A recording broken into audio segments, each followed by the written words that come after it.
Hello there. I'm Scotty. You're not. So, the time's come for me to finally look at all the Seltzerberg parody movies. Yes, I know I'm calling this Exploring Seltzerberg, but I'm only doing the parodies. I'm not doing Best Night Ever because I don't want to. I'm just doing the parodies. We're starting with Date Movie, which is over there. So my history with these movies, the first one of these I ever saw was Epic Movie. I went to the theater to see Disaster Movie because that one looked entertaining, but all these are very similar.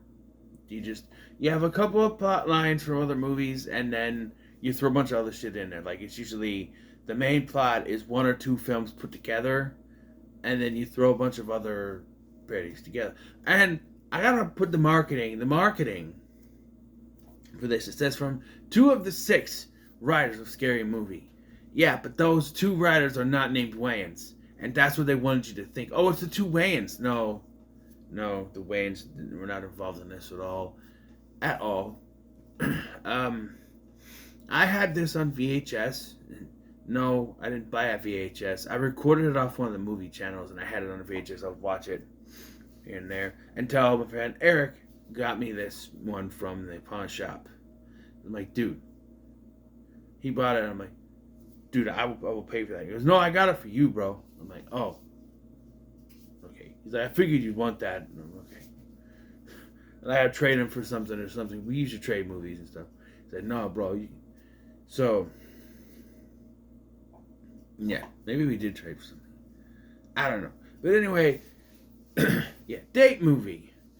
It's My Big Fat Greek Wedding mixed with Meet the Parents / Fockers, and a little bit of My Best Friend's Wedding thrown in there. If Julia Roberts was devious in that movie, which I don't think she was. My mom used to watch that movie a lot, but from what I remember, it was Julia Roberts was like there for her best friend's wedding. He was a guy, but she's in love with him. I don't remember it ever being where she was going out of her way to try to steal them away from Reese Witherspoon. I think is the one that he's marrying. I don't know. My mom was a Julia Roberts watcher. I haven't. There's a couple of Julia Roberts movie references in this one actually. So rewatching this again. So growing up, I thought it was fine. Obviously, in my almost 6 years here on YouTube, I refined my palette on movies that I like and that I thought I liked, and then I watch them and I'm just like,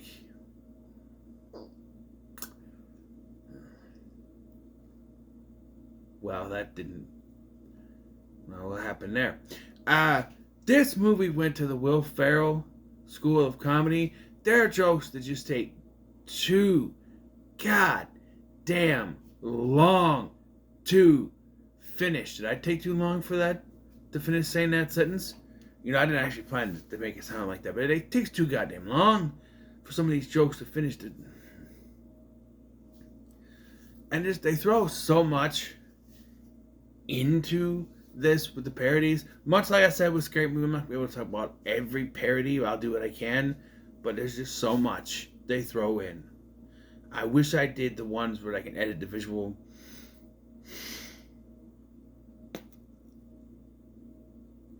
And again, I don't want to have to deal with copyright. But if I wrote a script, maybe it would be, but I'm not. I do it by the seat of my pants because that's what I do. Because the seat of my pants is right here.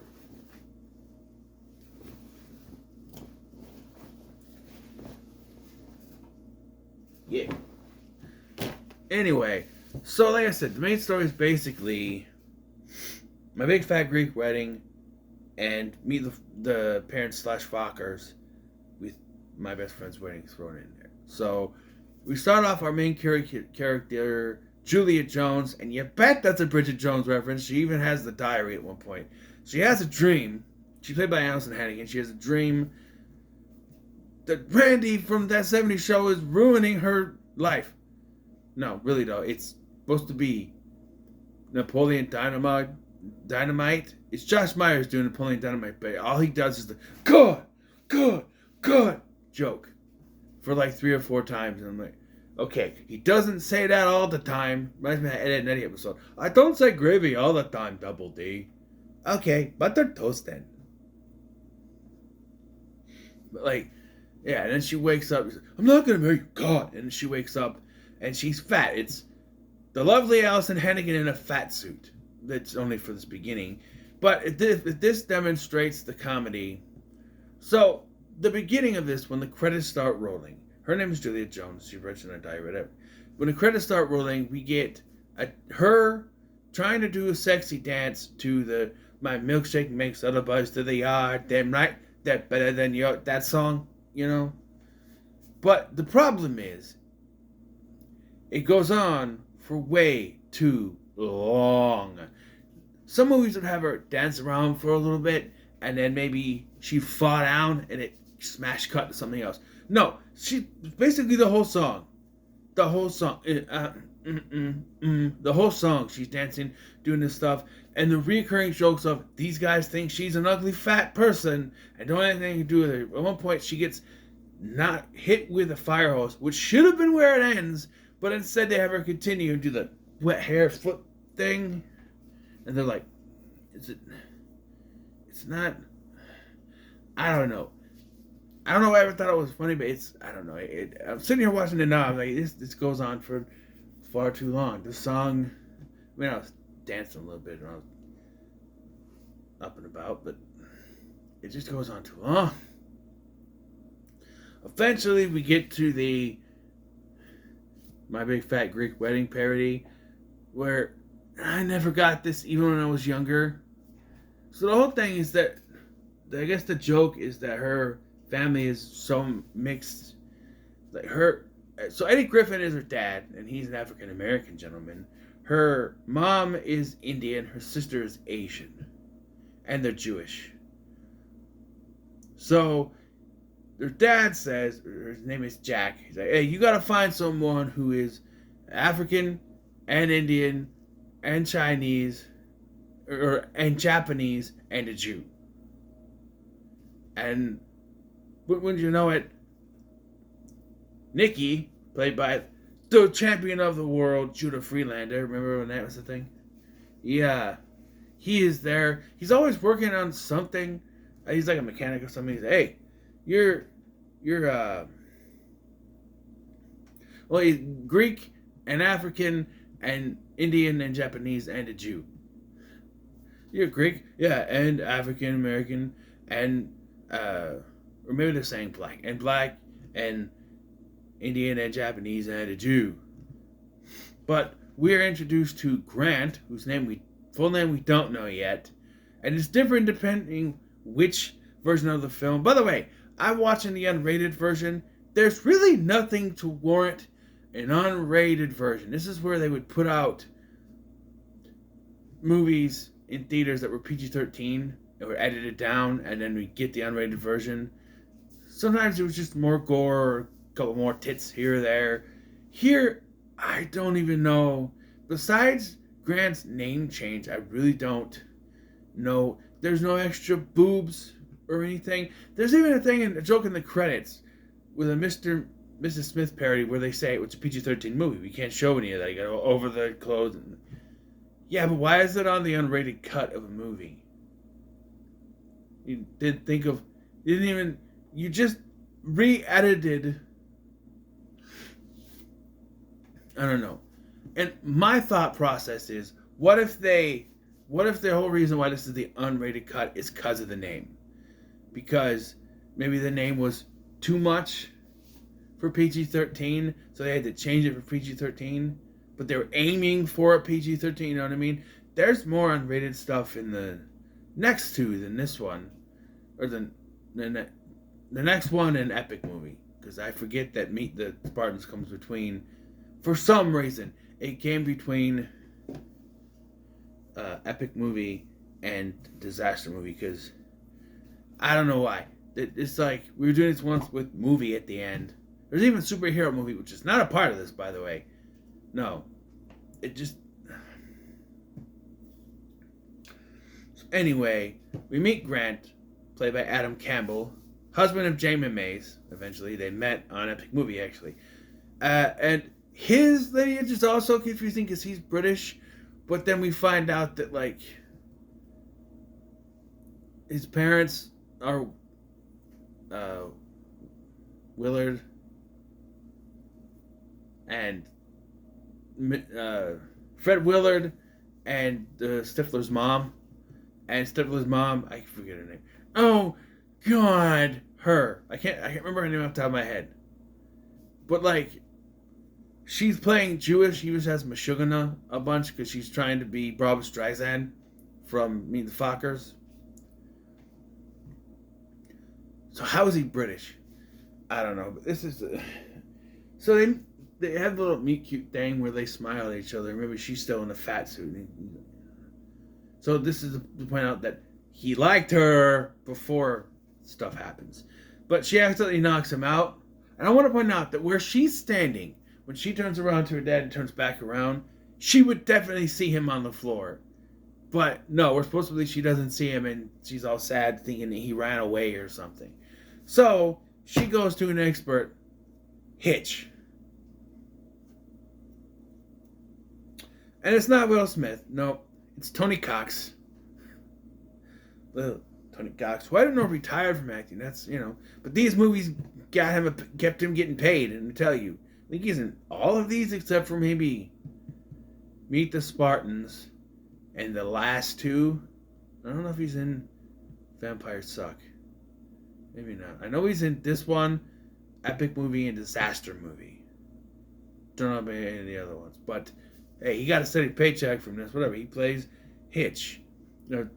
And he's trying, the Relationship Doctor, which I own that movie, but I've never seen it. I know Kevin James wants to get, But, he's in that one. But, like, yeah. And so he's... I do like when they're practice kissing and she's, like, licking the hell out of him. It's like, what do you think I am? What, are you hungry? So he takes her to get pimped out. It's a Pimp My Ride parody because that's what people are going to remember. And they make her skinny. So then they put her on a dating show, which is like The Bachelor. And it just so happens The Bachelor is Grant, whose name we still don't know. They just say Grant. Or did they say it here? Maybe not. I think it's not till the Meet Your Parents parody, but it's Grant. Yeah. And to eliminate the other girls, he shoots them with a shotgun, which I was going to laugh out of. That's kind of... And then do the gag where he fires a shot and there's two women standing there, and then the one next to Julia just kind of falls. As if there was going to be Julia that he shoots. Yeah, they get dinner at a restaurant, which is literally what the restaurant is called. That did get a chuckle out of me. It's just a restaurant. Where we get the first of 3 jokes that did...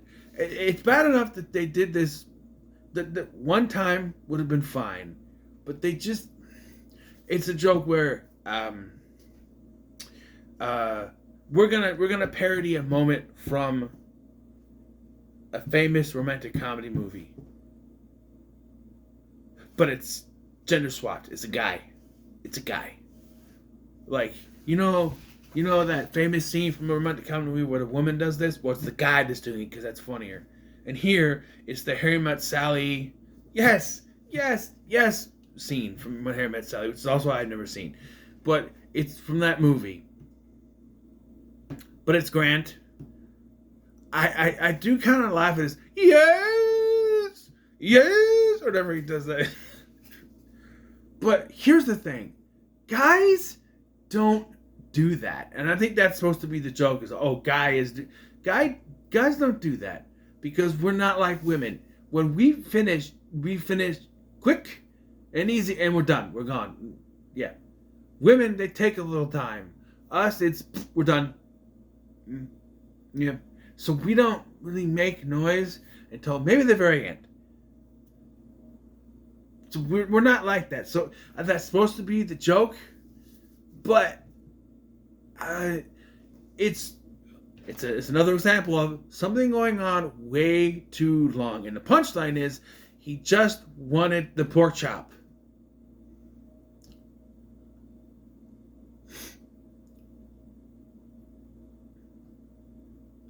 He wasn't even aroused. He was just saying yes to having the pork chop for dinner. And of course, her line is, I'll have what he's having. Because that's the line from the movie. I don't know why I'm licking my lips. Yep. That's the comedy. And so they start talking, which leads to them going back to her apartment, and they have sex, and you hear the yes again, because if it wasn't funny the first time, here we go. Yeah. And then a joke I've never gotten.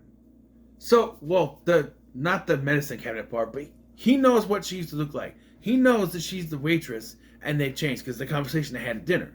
So he watches his face, and he goes to wipe his face, and it's the underwear, and it's the giant underwear, and he's like, ugh! And I'm like, what do you mean, you know, you knew she had underwear like that. You knew she was what? And then you get the joke where he's in the medicine cabinet with the crab traps and the creams, and then he's scratching himself with this taint cleaner. But he doesn't do the taint, he just does it on the front of his genital area. I don't know. His underwear is on, of course, because PG-13, even though it's an unrated version. But yeah, I don't know. You want to meet my parents? And then we smash cut to a Meet the Parents parody where Eddie Griffin where Grant is now dressed like Ben Stiller does in Meet the Parents, and they're talking. I think that Eddie Griffin does for a second, the little thing. So Grant, does me your doctor, huh? Or something like that. So Grant, I think it's so then we get to dinner. So he goes to,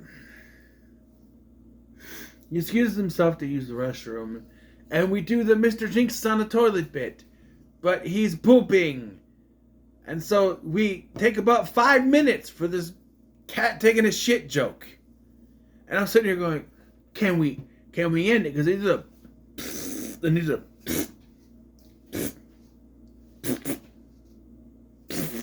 like, come on. It reminds me of the Austin Powers evacuation.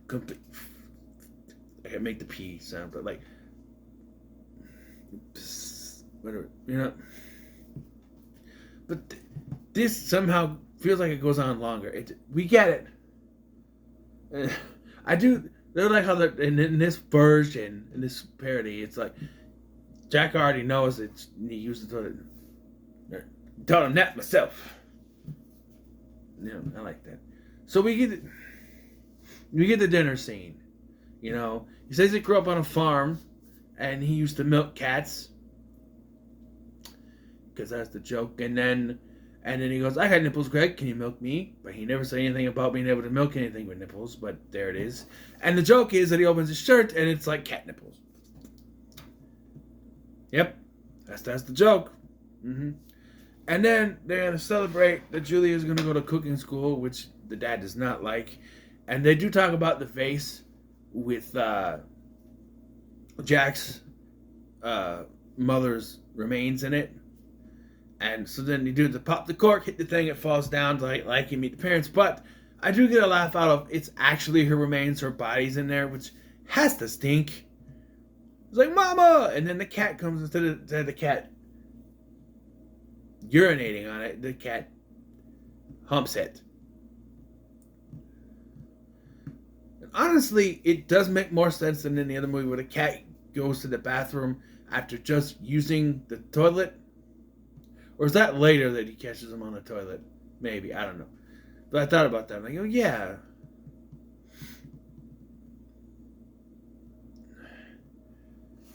Yeah, oh, you desecrated my mom. Like she blames Grant. It was an accident, right? So, but they're getting married now. We do a parody of Mr. and Mrs. Smith for some reason. I do like the gag where it's like there's a space between us. It feels like it's getting bigger. When they were sitting there, it's like this, and then they cut away, and it's like huge. I do like that. Again, Grant goes a little bit too long, but sometimes I want to take it. Like we get it. You don't need to, whatever. So, they're getting married. Yay, they're getting married. But Dad doesn't like it. You're gonna marry Nikki. They gotta go meet his parents first. So they go to meet his parents. Like I said, it's Fred Willard and Jennifer Coolidge. I remember their name. Yeah, they meet the parents. It's like the movie where Bernie. Oh, by the way, we learned his last name. In this version, it's fuck your daughter. F-O-K. Fuck your daughter. Apparently that was too much for a PG-13 rating, so they was changed to funk your daughter. Funk your daughter. Yeah. I feel like that's the only thing that's changed. There's no F-bombs or anything else. It's that one thing that I was catching through the entire movie. That's the only thing that I could tell that was changed from the PG-13 version. Fuck your daughter. Funk your daughter. Wow, MPAA was a real dick there, huh? No, you can't have that. And they really said we're gonna put out an unrated version and just change the name to it. So yeah, they're meeting there, and it's basically, Barney, Fred Willard is basically Dustin Hoffman, Jennifer Coolidge is basically Barbara Streisand. It's the same joke. Oh, I'm a sex therapist or whatever, sort of thing. They also do the baby thing, which I don't under. The baby is the throwaway gag where they say, "Oh, it's the baby from Meet the Fockers," which I haven't reviewed yet, but the baby was S. Oh, and here it's like I don't remember what it was another swear word, but like. Yeah, and and they do the joke there's also from Meet the Fockers where it's like, oh, Grant lost his virginity to the maid. Only, of course, because it's one of these movies, it's a guy. Much like the Harry Met Sally moment earlier, it's a guy. And it just reminds me of Friends. More turkey, Mr. Chandler? That's what it reminds me of. That's what I think of when I see this character. I'm like, more turkey, Mr. Chandler? But yeah, that's the punchline here, and it's not the last time we do it. No. And really, there's not even. I don't think they even do the basketball gag from the other one, or do they? I thought there was one that did the basketball gag, and he gets the hair in his face. I thought they did that. Maybe they did, and I just missed it. I don't know. I don't know. I was trying to pay attention. Caught my eye. I wasn't even doing anything else, so I don't know. Well, I was putting together this sick box set with the extra Seventh Heaven case, so I have them all together. Isn't it? Didn't I do a cool design?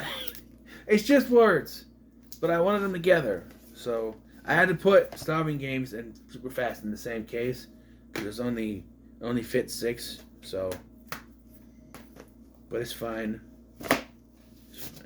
So anyway, yeah. So they're getting ready to get married. Only they've been together for like 6 days or something. And he's like, "Oh, you meet my best mate Andy," and it's a girl, Sophie Monk. And again, they introduce her to the song "Don't You Wish Your Girlfriend Was Hot Like Me," and do like a sexy montage of her doing sexy things. And I hate to complain about this because it's a woman doing sexy things, but it still takes forever. I'm just sitting here, because if they just were on her for this whole time, that's one thing. But they cut back to Grant and Julia, and then back to her doing something sexy, then back to them, then back to her, back to her, them, back to her. It's like, can we get consistent here? It gets annoying after a while, just going back and forth. Because we get it. She's hot. That's the joke. She's a hot girl, hot woman, and yeah. And then they go further, but oh, they used to date. They were engaged. It was only 3 weeks ago. Okay. But yeah. She's like, oh, don't worry, I'm not trying to take him away from you, but he is. They go to get the dress fitted. She hits her head, and we do a What Women Want parody. But she can hear everyone for some reason, and that's how she hears that what's or not Andy wants to break this up. Doesn't amount to anything at all. I don't know why we have a What Women Want parody, because it was romantic comedy. Sure, doesn't really fit the context of this movie at all. She goes to Hitch for help, and Hitch is like, what do you want me to do? He's like, oh, you need to, I'll prove you're hotter or something. I don't know. He introduces them to the wedding planner, and if you think this is going to be a J-Lo parody, you're right. Yes, the wedding planner, and her name is Jello, and she has a big ass, and that's the joke. That is the joke. She has a big ass. That is the joke. And it's not just a regular big ass. It's really big ass. Like they, yeah. Mm-hmm. Yep. And Hitch has a thing for her because he's black and they like big asses. I don't know. I didn't write this movie. 2 white guys wrote this movie. What do you know? I'm a white guy, but I didn't write the movie. I don't know. Like, yeah. And then we get my best friend's wedding parody with the say a little prayer for you and everyone singing along, and yeah. And I know that technically Andy is also my best friend's wedding parody. She's part of that, I think. So this is like, but they still wanted to get married, even though Frank wants her to marry Nikki, and Nikki is also there because he's like, this is enough. You're gonna marry Nikki, and he comes up underneath the trailer. I was like, is that the one joke with this character? Because he's underneath the trailer, underneath everything all the time? I don't know. I really don't know. I really don't. Wish I did. You know what? I'm better for not knowing, actually. So, to kind of speed it up a little bit, they break up because Andy makes it look like they were going to get back together, because he's like, I'm not going to get with you. He's like, really? You give me your grandmother's toe ring? And I'm like, really? And it's one of those things where she's obviously holding a fake foot up and couldn't possibly be her foot because of the way that physics works, the way your body works. She's holding it straight up like this. You can't do that and still be standing. Speaking of physics, there's a thing earlier where Grant and Julia first kiss, and she does the lift the leg backwards thing, and you think, oh, the obvious joke is that he does it too. But they go one step ahead where his leg actually bends forward towards her leg that's bent back. Ouch. I'll give him credit. Wouldn't have thought of that. Because even when we're watching, I'm like, oh, he does no, it bends forward. Because the obvious way, imagine, they didn't actually go for the obvious joke this time. So, after she sees him, she runs off and she agrees to marry Nikki. But Frank stops waiting at the last moment and says, no, you can't do it. You were happy with Grant. You can't do it. So, he gives her this magazine that says that Grant is waiting on the top. Or they're going to do the ending of Sleepless in Seattle, which I guess ends up on the Empire State Building. The movie's called Sleepless in Seattle. I've never seen it. But, like, we're just like Tom Hanks and Meg Ryan. Over the internet. We'll meet just like they did. Over the internet? No.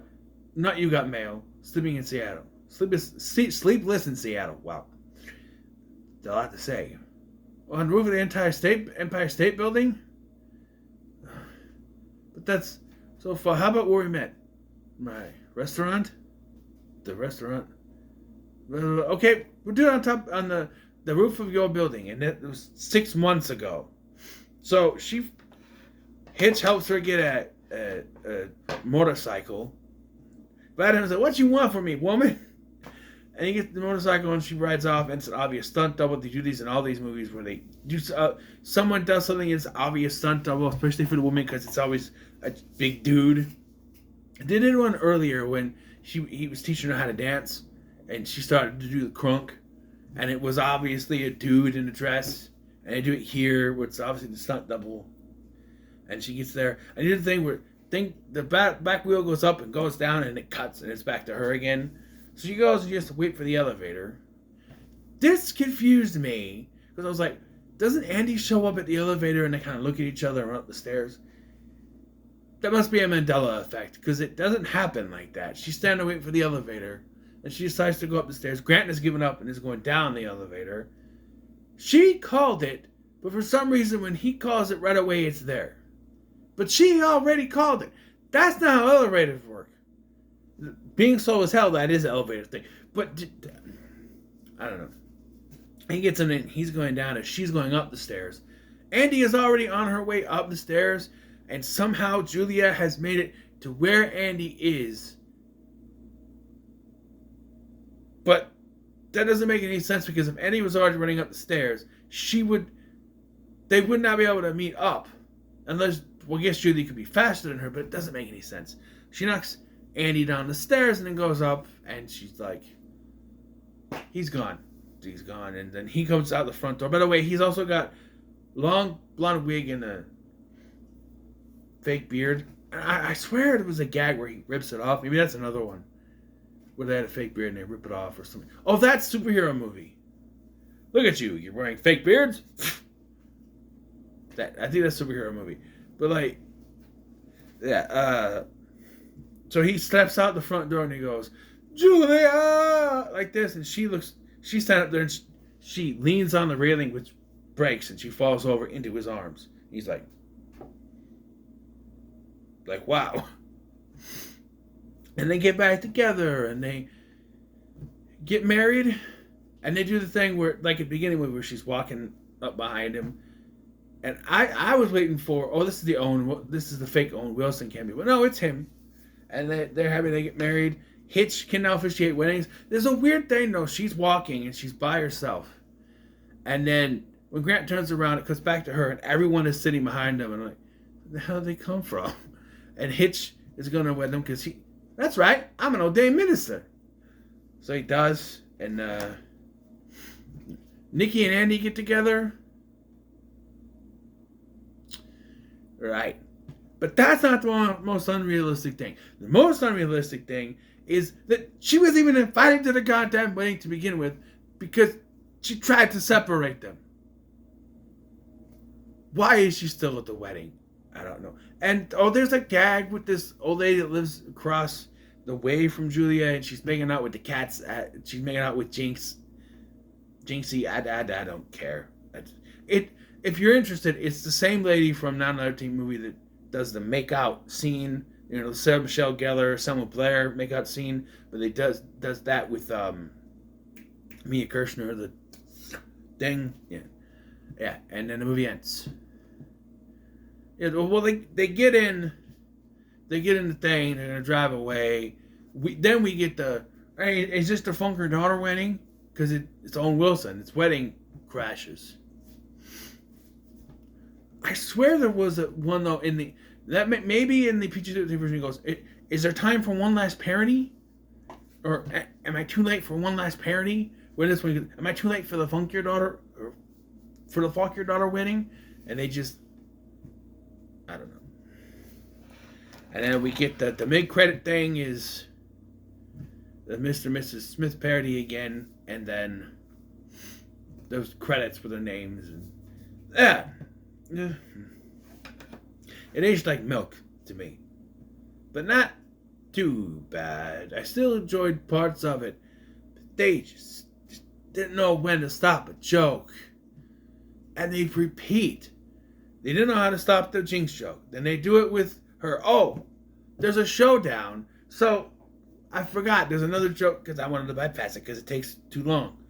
Where they're in the department store with the wedding dress. They do a Kill Bill parody because that fits here. Because that's a romantic comedy, right? But like, she pokes Julia pokes Andy in the eye, and she goes like this, and there's an eye patch. And Julia comes out wearing the bride's outfit, and then they do it,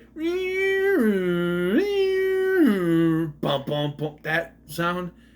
They do it way too many times because they do it with her, and they do it with Andy. Then they do it with another person. They do it with another person, and another one, and maybe it's 3 other ones, and maybe it's 2 other ones. I don't know, but like it just, I'm like, can we move on, please?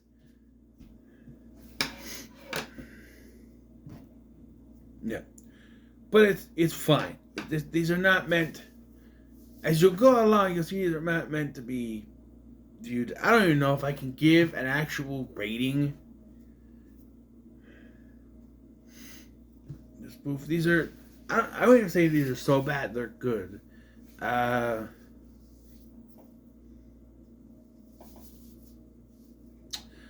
don't know. It's weird to give a spoof movie, like especially one of these ones, these parody movies, a rating, because it's like it's fine.